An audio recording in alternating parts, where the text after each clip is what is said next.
Hello and welcome to another episode of The Wannabe Entrepreneur. How are you? Are you on holiday? Are you listening to this episode in a very nice place? Or are you at home?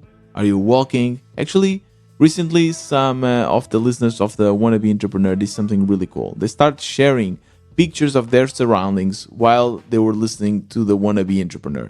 So we thought on creating a hashtag for that is hashtag WB Moments.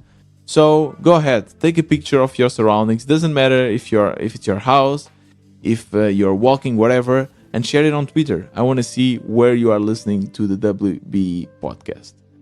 Besides that, today I will tell you the story of how I'm building my info product. I built it in 1 week and I did already the soft launch. So I'll tell you why I did that, what was the reasoning behind it, and the process of building this info product. It's my first info product. I'm super excited for it, and I will let you know if I already got my first clients or not. Let's see. I don't want to spoil it. So I hope you enjoy today's episode, and let's get started.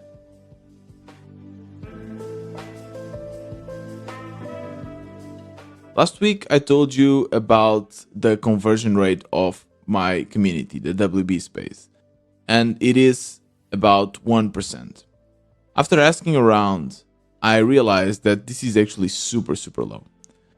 Most conversion rates of successful projects go around 10 to 30%. So that made me think that I should not focus 100% in the community. I should start thinking about other projects. But before, I was trying to come up with a theory why the conversion is so low. I do believe that there is a problem to be solved, which is people feel lonely. A lot of indie makers, bootstrappers, they don't have like-minded people around them. Sometimes their peers or their families, they just do not understand what they're going through. However, there are already a lot of solutions. A lot of those solutions are even free. You can go on Twitter, where you can meet a lot of indie makers, indie hackers. You can go on co-working spaces, or a lot of these people, they do it on the side. So they have their full-time gigs with their peers, so they don't feel as lonely as a few percentage of the bootstrapping world that basically are doing this on their own. So I believe in the community. It's solving a problem. It's solving my problem. I really enjoy being there and I feel a lot of support. It's really a great tool for me to build my projects, and I believe it's a great tool for all the members. And I won't stop working on a community, but I just have to reallocate some of my time to work on other projects. And the great thing about having an audience of bootstrappers, of knowing that I want to build stuff for indie hackers, is that I can just go back and find another problem to solve. So that's what I've been doing this past week. I've been trying to find other problems to solve and how to solve it. So I went back and I started doing a bunch of Twitter polls. By the way, Twitter polls are great because they always have a lot of engagement. And I tried to understand how many people were making more than $10 MRR, so monthly recurring revenue. And for my surprise, this poll got 80 votes, which is a good amount. And 50% of the people were making less than $10. 50%, that's crazy. And about 70% were actually making less, or even more. I think 80% were making less than $50. So there is a huge problem here. The problem of making money. And I know what you're saying. Yeah, Thiago, come on, of course. You cannot solve this problem. But I do believe that after 1 year interviewing people, understanding what works, what doesn't, I already kind of have a feel for what makes money and what doesn't. Of course that I cannot tell you how to make thousands or even hundreds of dollars, right? So my MRR at the moment is $450. So I cannot teach you how to make 1,000 because I didn't reach there myself. But I think I can teach you how to make $50. And if you're making $50, then you can make 100 and 200 and you can learn more. At least I can put you in the right direction. So I thought on creating a guide, a step-by-step guide, something simple. There are a lot of other possible solutions for this problem, right? And a lot of you probably already read books, you interact with other indie makers, But this is just a lot of information, a lot of things for you to read. It takes a lot of time, and sometimes it does not give you the right results. So I thought on this. The way to solve this problem is by creating my own guide, a easy to follow step-by-step guide that will guide you to get your first paying users. And I really believe that I've nailed a process to do so that it's quite efficient. I wish I had this process when I first started my indie hacking career. I just didn't. I learned all of this by interviewing people and finding these patterns. So let me tell you about this journey, how I built this info product, my first info product in a week. First, I want to tell you about the cult of the idea. We put the idea in the center. And I know that now we all kind of know that the idea is not the most important thing of a product. There's a lot of people still, I believe, that are afraid that their idea is stolen. They don't want to share it with anyone before signing a patent or something. I think this is nonsense, and this is really for the starting entrepreneurs. The moment you start implementing your first idea, you realize how hard it is, and you understand that it's okay for you to share it. So after that, we start thinking about solving a problem. So we have an idea, and then we try to realize what problem it's solving. Normally it's a problem that we have ourselves, and then we start building the product. This is or was my mistake at first. I had a problem with climate change. I wanted to learn more about climate change. There was no good solution, so I came with the idea of change it. And again, idea was the center. I built the project, and I really think I was solving this problem. I still have users and people really enjoyed the app, but I didn't make any money. I didn't get enough traction to take the app off the ground. So I, the same time, as you know, started this podcast. I started interviewing a lot of bootstrappers, and I started realize this new concept, a concept that I'd never heard before, a concept that is really not intuitive. It's not taught in any podcast or book, which is to find your audience first. You start by finding an audience. This is something really, really crazy, but it really works. So I have found my audience, which is bootstrapping. Of course, I have other audience, other hobbies, other places that I like, and people that I like to hang out with. For instance, sailing. I love sailors and sailing. But I also love entrepreneurship. All my life almost. I've been doing this for a long, long time. So I know that I want to build projects and products for entrepreneurs, to help entrepreneurs to take their ideas to the next level. So I just went back to my audience and started thinking, what problems can I solve? So one thing I did was using Twitter. Twitter is great, especially if you use polls, because they get a lot of engagement. So I started a poll asking for people to share their MRR. And this poll had, I think, 80 votes. And from these 80 people, I realized that 50% are making less than $10 MRR, so monthly recurring revenue. 50%. And more than 80% were making less than $500. So this is crazy, right? There's people, talented developers and marketeers, business people, but they are not able to make $10, which is something that I totally understand, because for me, when I first started, $10 per month, it's actually not that easy to make. But now I feel that I've grasped the process to take you from zero to your first paying clients. I cannot take you to the 1,000, 2,000, 10,000 MRR because I haven't reached that myself, but I'm pretty sure that I can get you to your first bucks. And then from there on, at least you are already in the right rails, in the right track to then find your own way to reach the 1,000 and 2,000. So I wanted to solve that problem. I want to create a guide to help you get there. And there's already a lot of solutions for you to get your first paying users, right? So there's books, there's speaking with other entrepreneurs, there's podcasts, YouTube. There's a lot of ways for you to reach there. But I do believe that these normally take a lot of time and require a lot of your focus, right? So imagine reading a book. For instance, I guess a lot of people have read The Lean Startup, which is a great concept, but how to implement that, how to take that and really make it your own, to personalize it to your own project. It's not easy. So I thought, let's make something simple, something that people can follow, like homework. And for that, I've made this guide. That was my idea, my first info product, to basically take all the knowledge I got from 1 year interviewing entrepreneurs and put it in an easy to follow guide. I call it the Bootstrapper's Guide to Paying Users, and I made it with Notion.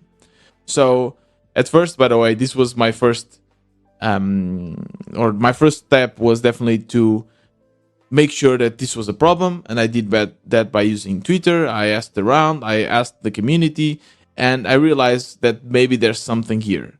So I started building using, as I told you, Notion. I thought on maybe trying to do other ways, but to be honest, when I asked the community, all my friends in the W space told me that Notion is a great tool for this. And there's so many people already doing this, right? They make these nice templates on Notion and people can just use them and it's super useful.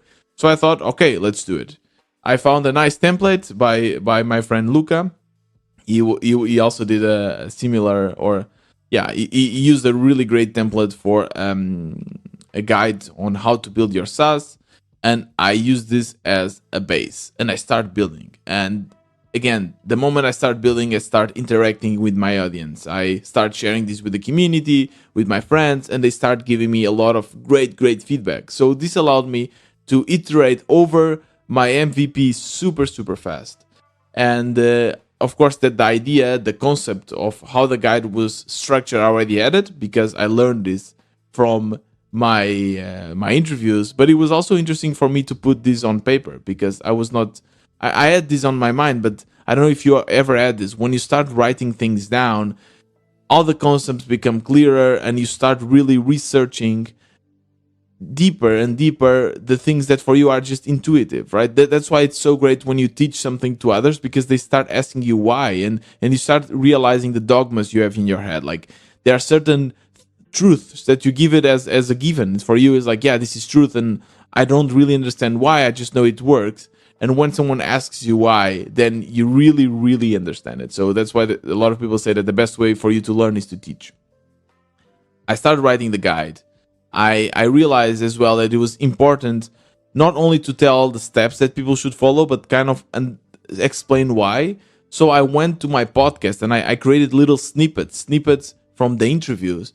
And I put these snippets also in the guide so that people can hear a little portion of the interview and understand why the steps are the way they are. And that's it. I iterated over it. I used a lot of Twitter. I started kind of grasping the field and understanding if people really like this or not. And yesterday I released the first version. I did kind of a soft launch where I basically created. I created a Gumroad page. It's my first time using Gumroad, but a lot of people in the indie making world use Gumroad to sell their info products. And I created, it was interesting, but to be honest, I'm not super happy with it for two main reasons. First reason is that they take a huge percentage of your earnings. So it starts with 10%, and I guess the more money you make, the less they take. But 10% is crazy, right? So that part I didn't like. And second, I also didn't like the fact that it's not super intuitive to leave reviews. I think you need to acquire the guide, then you have to go back to the product page, and then you have the option to give a review. So I didn't like that too much, and I thought, why not just using the current process that I have using Buy Me a Coffee? So I also created a landing page for my guide, and I connected with Buy Me a Coffee. Buy Me a Coffee has this great option to create extras.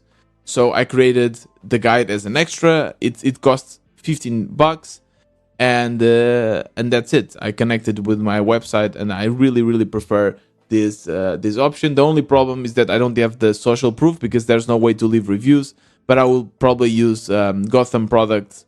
He's also from the community, and he created the FameWall product that allows you to connect your product with Twitter. So basically, I just hope that people tweet about the guide, and then I will just put those tweets in the landing page, and this will give me the social proof, which is, to be honest, really important, because if you are buying something, if you see that others have bought and they are happy with it, it's much better. So that's one of my ideas. I still have both, and I'll still probably iterate through Gumroad and try to see if this is better than my own website. But I will probably focus more on the website. I have more control over it. It's also great for SEO, etc. So I did that. I did a soft launch. I launched it on Twitter. I reached to some people directly, and I also launched it on Indie Hackers, because I already knew that I can bring a lot of people, a lot of target users to my website through Indie Hackers by just plugging my products on the comments. I read the post, I answer with a valuable comment, and I try to always plug the products, and always works. It's really great.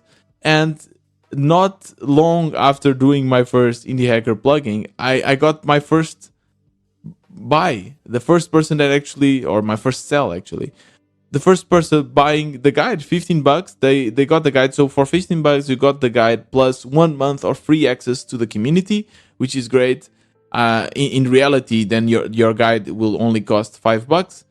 But I think it's a great strategy to bring people to the community, and hopefully they will continue. They'll see how cool it is, and they will continue. I also believe that the guide and the community go hand to hand, because you will need support, we'll have questions, and then you can always get the support of the community. So I think it's a great product, it's a great match. And I got the first sell, which does not mean anything, can just be luck, we never know.